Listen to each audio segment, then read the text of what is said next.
In Squeeze and Slide, we explore real-time continuous self-report devices in combination with physiological arousal through EDA, and evaluate emotional engagement in short films of contemporary dance.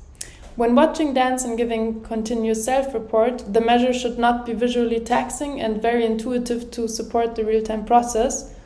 And we're comparing two self-report devices, the first one being a slider, a handheld device that you maneuver with the thumb, and the second one, the blue ball sensor, a device we constructed to solely work on proprioceptive feedback through an intuitive motion like gripping.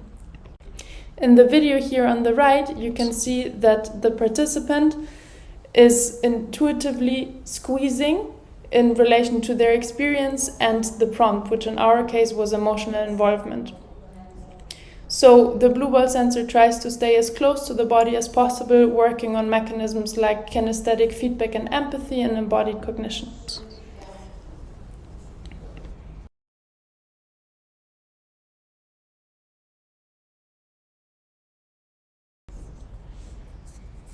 We were interested in our study if such a device would make a difference in the overall data set, so we invited 31 participants in a 2x2 counterbalance design and complemented this with EDA throughout.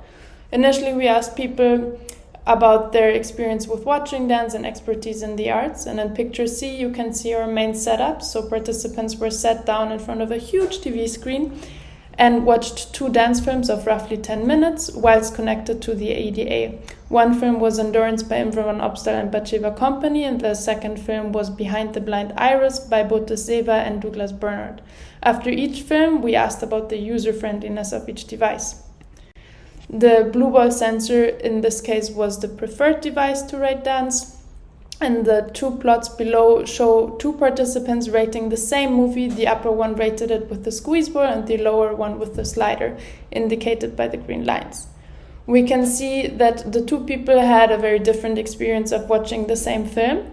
And further, the green line above, so the blue ball sensor ratings, are more nuanced.